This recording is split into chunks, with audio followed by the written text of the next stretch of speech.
Salut à toutes et à tous, c'est Lucas, j'espère que vous allez bien. On se retrouve pour une nouvelle vidéo débriefing de ce Grand Prix de Monaco. Enfin, Ferrari arrive à aligner sa bonne performance du début jusqu'à la fin en obtenant un très bon résultat pour l'équipe. Une deuxième place pour Charles Leclerc qui offre donc le deuxième podium pour Ferrari cette saison. Une cinquième place pour Lewis Hamilton, ce qui permet donc à Ferrari de récolter beaucoup de points au championnat des constructeurs. De manière générale, Charles Leclerc nous a fait vibrer durant ce week-end à Monaco avec un tour sensationnel en qualification. Il a failli arracher la pole position à Lando Norris et sa McLaren. Et Lewis Hamilton était également bien dans le coup où on sent qu'il y a un feeling qui est en train de se créer avec cet essai 25. Hamilton très compétitif en qualification. Dommage qu'il a écopé d'une pénalité sur la grille, ce qui l'a donc valu la 7e place sur la grille. Mais de manière générale, voilà, Ferrari arrive à ramener enfin des points positifs à la maison. On craignait également le pire du côté de Monaco parce qu'on rappelle que la SC25 souffre dans ses virages lents et surtout elle a un manque de rythme en qualification et là il n'en était pas du tout de ça puisqu'on a vu quand même Ferrari aller extrêmement vite durant ce week-end à Monaco. Alors, on va essayer de faire cette analyse de manière précise et complète. On va d'abord parler des essais libres. Enfin, on abordera les qualifications et puis on abordera le Grand Prix avec mon avis de manière générale sur ce week-end à Monaco.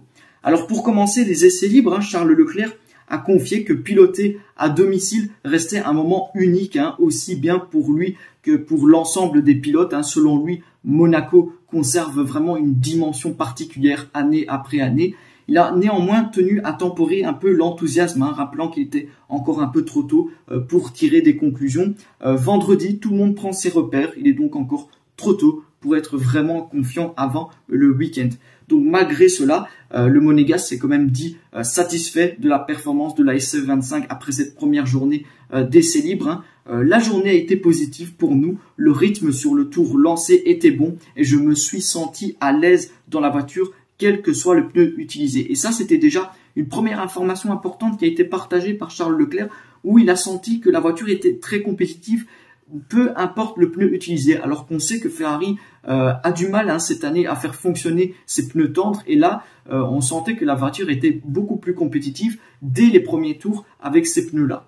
Alors conscient également de l'importance stratégique des qualifications en principauté, Leclerc a rappelé l'enjeu fondamental de la position sur la grille. À Monaco, les qualifications sont cruciales. Comme toujours, il faudra partir en tête si nous voulons viser un excellent résultat.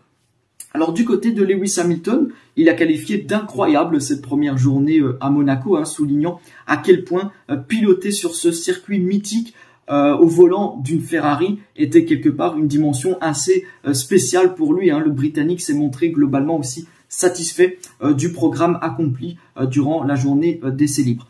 Nous avons réalisé le programme prévu et recueilli beaucoup de données utiles sur lesquelles nous allons continuer à travailler lors des qualifications. Alors Hamilton a reconnu qu'il lui restait encore une marge de progression, notamment dans les détails de pilotage. Je peux encore m'améliorer mes trajectoires et le freinage. Par exemple, je perds 1/10 par rapport à Charles dans le virage 1. Donc du côté du comportement de la SC25, le septuple champion du monde, il s'est montré également rassurant et satisfait. Il n'y a que des modifications mineures à apporter. Je ne en ferai pas beaucoup. L'équilibre est bon et j'ai un bon feeling avec la voiture. Et ensuite, Hamilton a aussi salué la performance de Charles Leclerc. Charles est vraiment rapide. La séance a été très bonne pour lui. Alors Hamilton s'est dit aussi impatient de poursuivre sur cette lancée de manière générale. J'ai hâte de reprendre la piste dès les qualifications et de continuer à construire sur cette base tout au long du week-end. Alors ce qu'on a vu, c'est que quand même la SC25 a pu prendre la piste sans faire de compromis particulier sur les réglages. Donc la piste nécessite des réglages dédiés uniquement au virage lent et surtout tout ce qui concerne aussi la garde au sol n'est pas plus pénalisant ici que sur ses concurrentes. Car en fait c'est la piste où la vitesse moyenne est la plus faible du championnat. Celle où finalement le kilométrage en course est le plus court et la consommation de carburant la plus basse. Donc tout ceci aussi se traduit par une absence d'une quasi totale de soucis de l'usure de la planche, parce qu'on rappelle que Ferrari avait été disqualifié lors du Grand Prix de Chine pour une usure excessive de la planche, éliminant donc ainsi la nécessité de surélever la voiture par rapport à la normale, alors que toute la concurrence est un peu contrainte aussi d'augmenter la garde au sol à cause des plaques d'égout et des bosses de la piste, ce qui met tout le monde à peu près sur un pied d'égalité. Alors dans l'ensemble, la SC25 semble bien progresser dans la bonne direction entre les séances, avec un bon équilibre et surtout un train arrière capable enfin de décharger la puissance au sol, montrant donc ce niveau de traction encore jamais atteint durant cette saison 2025. Mais ça également dû aussi à un mode moteur le vendredi qui, d'après les données, semblait un peu plus élevé, un peu plus généreux que ses rivales, notamment McLaren, mais peut-être aussi que c'était pour vérifier qu'il était possible d'utiliser de tels niveaux de couple par rapport au tour lancé. Alors cependant, la capacité aussi de la traction de la Ferrari mérite quand même d'être soulignée, car ça confirme l'adoption d'un réglage arrière nettement plus souple, nettement plus performant que ce que nous avons vu jusqu'à présent, et la performance ne peut qu'en être positivement affectée. Alors lors des qualifications, on a vu quand même que Ferrari est arrivé en qualification après 3 premières places de Charles Leclerc en essai libre. Et il savait donc finalement que la marge de compétitivité était clairement là. Mais le défi n'était certainement pas le plus facile. S'il y avait encore des doutes sur le fait que la SC25 roule normalement avec des suspensions totalement déréglées, eh bien ils ont été balayés ici à Monaco entre d'excellentes performances en général, y compris également en termes de charge, avec un train arrière qui a donné une traction mais vraiment puissante dès le début. Donc Ferrari a été protagoniste à Monaco aussi grâce au talent de Charles Leclerc qui, sur son circuit d'origine, réussit toujours à faire ce qu'on appelle de la magie, comme dans le dernier tour en Q3. La 4e place aussi de Lewis Hamilton avant d'avoir écopé sa pénalité témoigne toutefois d'une bonne forme de la voiture sur les roues étroites de la principauté. Alors Norris a été aussi meilleur en entrée en matière de trajectoire aussi à Sainte-Dévote. Et en montée aussi, cette fois, les performances sont quasiment égales. Leclerc, cependant, par exemple, il était très agressif au freinage et à Massonnette et prend même l'avantage. Dans la section la plus lente jusqu'à présent, donc c'est un peu la force de la McLaren dans ces virages lents, le Monégasque a probablement donné tout ce qu'il avait face à McLaren, puisqu'il a même réussi à égaler la performance de Norris dans ces virages très lents qui semblaient jusqu'à présent impossibles à rattraper dans la section sinueuse. Même Leclerc gagne même dans la très courte descente entre Mirabeau et Loves par rapport à Norris, ce qui montre quand même l'exploit du pilote qui est Charles Leclerc sur ce tour lancé en Q3. Alors les voitures restent aussi pratiquement à égalité, même au portier, et dans la première partie du tunnel où Ferrari a toujours gagné en traction, donc ça montre que Ferrari était très compétitif par rapport à ce domaine-là, donc de la traction, pour voir quelques centimes gagnés par Leclerc avant la chicane du port, grâce aussi à la moindre résistance aérodynamique qui permet à Leclerc de s'échapper à 290 km/h contre les 286 pour Lando Norris, donc ce qui montre aussi que la Ferrari, la SC25, a une très bonne efficacité aérodynamique. Alors dans le 3e secteur, on a l'impression que les limites techniques ne s'appliquent plus surtout à Charles Leclerc, mais aussi à Lando Norris. Par exemple, Norris l'emporte étonnamment, profitant aussi de la grande charge aérodynamique de la McLaren, s'appuyant aussi sur l'arrière pour rouler précisément dans un virage où Charles Leclerc a pourtant dominé tout le week-end.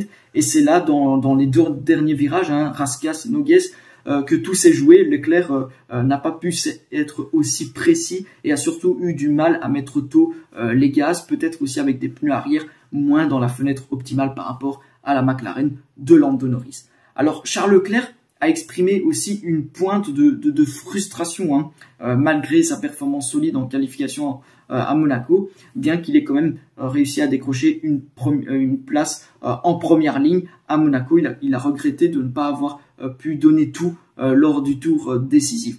Alors on peut toujours faire mieux. Le tour était un peu dommage parce que vous prenez les mesures pour le prochain tour, le tour décisif, et j'ai trouvé beaucoup de trafic et je n'ai pas pu en faire un autre. Mais c'est comme ça, je suis tout simplement frustré. Alors Leclerc est quand même resté lucide sur le potentiel de la SF25 tout en soulignant les bonnes sensations du week-end. Nous savons que nous n'avons pas la voiture pour gagner pour l'instant. Mais ce week-end, la voiture fonctionne vraiment bien. Nous avons bien commencé le week-end, mais demain, il sera difficile de prendre la première place. Alors Leclerc a aussi été interrogé sur sa relation particulière avec les circuits de Monaco. Leclerc, il a expliqué « Je ne sais pas ce qu'il y a de spécial pour moi et pour ce circuit. J'aime les circuits urbains en général, j'aime aller en qualification et prendre les plus grands risques pour obtenir le meilleur résultat possible. La plupart du temps, cette approche est payante, d'autres fois, elle ne l'est pas. Donc malgré tout ça, Charles Leclerc s'est quand même montré satisfait de la performance collective de Ferrari. Je suis très fier de notre résultat. Sur le papier, ce week-end aurait dû être l'un des plus difficiles de la saison pour nous. En fin de compte, ce n'est pas si mal. Alors Leclerc s'est aussi montré très déçu pour la deuxième place en qualification. Je ne suis pas content. Je suis très déçu. En fin de compte, ici, les qualifications sont déterminantes et nous partirons deuxième. Donc, je suis très déçu. Donc, Leclerc a reconnu la frustration qui prenait le dessus juste après être sorti de la voiture. Maintenant, il y a beaucoup de déception et beaucoup de négativité dans mes paroles parce qu'évidemment, je suis sorti de la voiture il y a une demi-heure et je n'ai toujours pas accepté ce résultat. Mais malgré tout ça, il a quand même tenu à souligner le bon travail de l'équipe. Tout cela n'enlève rien au fait que je suis toujours heureux à l'intérieur, même si je ne le montre pas de ce que l'équipe a fait. Le top 10 aurait été une bonne qualification par rapport à mes attentes et maintenant nous sommes en première ligne. Alors concernant son tour en Q3, Leclerc a estimé qu'il y avait encore une petite marge. Aurais-je pu faire mieux sur ce tour? Certainement un peu, mais c'était un très bon tour et je suis désolé qu'il n'a pas été aussi bon pour la première position. Enfin, Leclerc a expliqué qu'il faudra être aussi intelligent en course. Tout d'abord, il faut choisir entre prendre tous les risques pour essayer de gagner. Et il y a une petite partie de moi qui dit que cela peut être possible et la plus grande partie de moi, bien qu'il y ait la volonté de gagner maintenant, le plus important c'est d'obtenir le plus de points possible pour le championnat, surtout dans les positions où nous nous trouvons actuellement. Alors Leclerc sait qu'il faudra aussi agir rapidement lors de la course. Nous devons être capables de lire assez tôt dans quelle direction les équipes vont aller et une fois que nous avons compris cela, nous devons prendre une direction assez vite. Alors du côté de Lewis Hamilton, il a expliqué un malentendu qui a été survenu entre lui et son ingénieur de piste lors de son tour avec Max Verstappen. Donc Lewis Hamilton a gêné Max Verstappen lors des qualifications, ce qui lui a donc valu 3 places de pénalité. Je pense qu'il y a eu un problème avec l'écran de l'ordinateur. Ils m'ont dit que Max était lancé, puis qu'il avait disparu et que ce n'était pas le cas. C'est donc l'information qu'ils m'ont donnée. Ils m'ont dit qu'il était lancé, alors je me suis déplacé sur le côté. Donc ensuite Hamilton a précisé, je suis resté complètement à gauche et je n'étais pas dans la trajectoire, mais ce n'était manifestement pas suffisant. Alors Lewis Hamilton a aussi été interrogé sur sa progression au volant de la SC25 parce qu'on a vu Lewis Hamilton qui est de plus en plus à l'aise au volant de la voiture. Il s'est montré très positif par rapport à ça. Je suis vraiment en train d'y arriver. Je pense que la dernière course a été un bon pas en avant. Et ce week-end, je me suis senti vraiment à l'aise avec la voiture. Donc Hamilton a souligné ses différences avec ses anciennes voitures. C'est une voiture qui est très très différente de celle que j'ai eue ces 12 dernières années. Mais j'ai vraiment aimé la conduire. Hamilton a également détaillé l'apprentissage qui est nécessaire pour maîtriser une monoplace qui est conçue selon une autre philosophie. Quand j'étais chez Mercedes, la voiture était très rigide, elle tournait très raide et était très basse pour obtenir de la charge aérodynamique. Il a notamment aussi évoqué les systèmes inédits pour lui, toutes ces choses différentes que je n'ai jamais utilisées comme le frein moteur, c'est tout ça, c'est la première fois pour moi. Alors en vue de la course, Hamilton a jugé que les nouvelles règles pourraient rendre l'épreuve plus animée. Donc avec les 2 arrêts obligatoires, la course devrait être meilleure que celle de l'année dernière. J'ai choisi d'avoir 2 pneus durs, Charles a choisi d'avoir 2 pneus médiums. J'espère que cela me donnera un peu plus d'opportunités. Alors du côté de Frédéric Vasseur, on a reconnu la frustration de Charles Leclerc qui avait dominé tout le week-end avant de manquer finalement la pole position pour un seul dixième. Donc ça montre quand même que Leclerc a vraiment réussi un exploit en qualification. Je comprends la frustration de Charles. Il avait été aux avant-postes durant tout le week-end et a terminé à 1 dixième de la pole position. Nous ne pouvons pas être satisfaits. Quand on analysera les choses, on verra les progrès réalisés. Mais c'est un peu frustrant. Mais les points se marquent dimanche. Alors le directeur de la Scuderia a expliqué que l'équipe avait dû revoir aussi sa stratégie en qualification. Nous avons perdu du temps et cela nous a obligés à chasser dans le deuxième run et à être un peu dos au mur. Nous n'étions pas sûrs d'être deuxième force au début de la Q1. Donc comme souvent, ici, Vasseur a tempéré les conclusions hâtives. Nous ne devons pas être extrêmes. Nous ne sommes pas des disparus lorsque nous nous trompons et nous ne sommes pas des champions lorsque nous avons raison. Il a vraiment insisté sur la complexité de ce sport qu'est la Formule 1. La beauté de notre sport, c'est qu'il faut tout mettre ensemble et que la différence ne tient qu'à quelques dixièmes. Et finalement, c'est ce dixième qui sépare la McLaren de Lando Norris de la Ferrari de Charles Leclerc en Q3. À propos du comportement de la SF25, eh bien, Vasseur a pointé une amélioration par rapport à Imola. À Imola, nous avions une voiture très rapide en course, mais nous avons souffert le samedi. Il a souligné quand même que la voiture était dans une meilleure fenêtre d'utilisation ici par rapport à Imola, en partie aussi grâce à une bonne lecture des pneus et une exécution propre. Et c'est ce qu'on avait dit notamment en essai libre lorsque Charles Leclerc dit que la voiture se sentait très compétitive avec n'importe quel pneu utilisé. Et ça, c'est plutôt un bon signe sur la compétitivité de la SF25. Alors, concernant la course, Vasseur a évoqué des opportunités liées à la position en grille. Lorsque vous partez de la première ligne à Monaco, il y a une chance de gagner. On ne sait jamais ce qui peut arriver. C'est une loterie, elle sera multipliée par 2, notamment avec les 2 arrêts imposés. Alors, Vasseur est également revenu sur l'épisode d'Imola. Charles aurait pu terminer la course avec un meilleur résultat, mais un meilleur timing de la voiture de sécurité. Malheureusement, il n'a pas eu de chance. Mais il s'est quand même dit satisfait de Charles, tout en rappelant l'essentiel. Il faut maintenant se concentrer sur la course de demain. Alors, on a vu quand même une SF25 de manière générale reprendre vie à Monaco, non pas grâce à des mises à jour particulières, mais surtout grâce à la possibilité d'assouplir enfin ses suspensions arrière sans avoir à se soucier de l'usure de la planche. Donc la Ferrari, c'est la meilleure finalement pour attaquer les bosses et les vibreurs sans perdre de stabilité, se montrant donc compétitive mais d'une manière différente des anciennes voitures qui avaient déjà bien performé dans la principauté. Les pole positions des éditions précédentes étaient principalement le résultat de la suprématie de la voiture dans les parties lentes, alors qu'ici la SF25 excelle surtout dans les virages les plus rapides. Mais le mérite aussi de la Scuderia, c'est aussi d'avoir réussi à enfin exploiter les nouveaux pneus en qualification après le naufrage d'Imola et de Miami, bien qu'ici ce soit dans un contexte qui est complètement différent. Alors on va le voir aussi en course, Charles Leclerc a quand même reconnu qu'il ne s'attendait pas à ce que la Ferrari se montre aussi compétitive dès les premiers tours sur le tracé monégasque.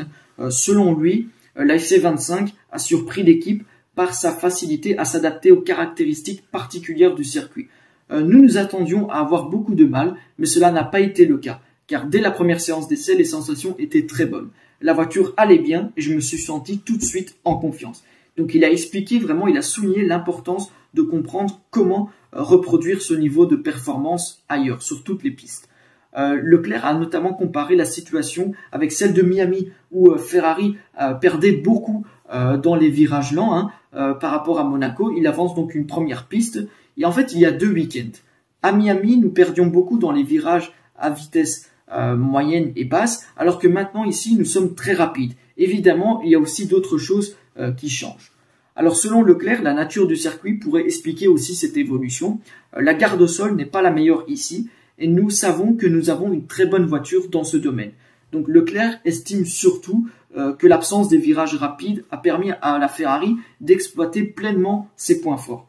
Sur un circuit comme celui-ci, où il n'y a que des virages à faible vitesse, il n'y a pas de virage rapide comme c'est le cas sur la plupart des autres circuits, où nous avons donc dû faire un peu des compromis pour ne pas perdre trop sur la partie rapide. Ici, nous n'avons pas à faire de compromis. Donc c'est un constat qui est encourageant, mais difficile aussi à généraliser. Malheureusement, je ne peux pas dire que nous allons pouvoir appliquer ce raisonnement à d'autres circuits en dehors de Monaco pour le moment. Le défi reste donc entier pour reproduire ce niveau de performance ailleurs dans la saison. Alors on a vu quand même de manière générale en course un Charles Leclerc qui a quand même réussi à s'accrocher au rythme de Lando Norris, où j'ai senti quand même un Charles Leclerc qui voulait tenter quelque chose sur Lando Norris, un dépassement, mais on sait qu'un dépassement à Monaco, c'est extrêmement compliqué, voire même impossible. J'avais également une certaine crainte au niveau du plan opérationnel, du plan stratégique, parce que Lewis Hamilton partait en 7e position, Et finalement, je dois dire bravo à Ravin Jain, hein, le chef en stratège, qui a réussi donc à faire gagner à Lewis Hamilton 2 positions, puisque Lewis Hamilton termine à la 5e place grâce à la réactivité d'un point de vue stratégique, d'un point de vue opérationnel, mais surtout aussi grâce au pit stop qui, encore une fois, montre que Ferrari, d'un point de vue arrêt au stand, cette année, ils sont tout simplement sur une autre planète. C'est impressionnant et je suis content qu'ils aient confirmé ça lors de ce Grand Prix de Monaco où c'était absolument crucial d'avoir d'excellents pit stops et je crois que Ferrari a fait un arrêt en 2 secondes tout court, aussi bien avec Charles Leclerc que Lewis Hamilton. Bref, impressionnant les arrêts au stand de Ferrari cette année. Et ça a permis finalement à Lewis Hamilton de gagner 2 positions et de terminer donc à la 5e place. Puis de manière générale, en termes de rythme, voilà, Lewis Hamilton était un peu plus en difficulté par rapport à Charles Leclerc. Charles Leclerc, lui, a réussi quand même à suivre le rythme de McLaren. Malheureusement, ce n'était pas suffisant pour aller chercher cette victoire. Mais de manière générale, Ferrari s'en sort bien. Elle marque beaucoup de points au championnat des constructeurs. Je pense que Ferrari revient à seulement 3 points de la 2e place au constructeur, donc c'est plutôt positif. Maintenant, j'attends avec impatience les prochaines courses. Barcelone, la semaine prochaine, avec une nouvelle directive technique qui entre en place sur les ailerons avant. Où on a beaucoup parlé de cette directive technique qui risque d'impacter les performances des voitures. J'ai hâte de voir ce que Ferrari va faire sur ce week-end-là. Ça fait plaisir également d'avoir Loïc Serra, qui est le directeur technique présent sur piste. On sent que Ferrari a quand même trouvé un petit truc sur cette voiture depuis le Grand Prix d'Imola. J'espère qu'elle va pouvoir le confirmer à Barcelone en entendant l'arrivée de cette suspension arrière révisée lors du Grand Prix de Silverstone, ce qui va permettre un peu de venir débloquer toute cette performance parce que le potentiel aujourd'hui, il est là, mais il est impossible à utiliser sur d'autres circuits en raison des compromis que Ferrari doit faire puisque la mécanique ne suit pas vraiment l'aérodynamique. Voilà, de manière générale, j'espère que cette vidéo vous aura plu. Comme d'habitude, n'hésitez pas à me partager vos impressions dans les commentaires, à liker et partager la vidéo et surtout à vous abonner et activer la cloche. Moi, je vous retrouve très vite pour une prochaine vidéo et jusque-là, portez-vous bien et sempre Forza Ferrari.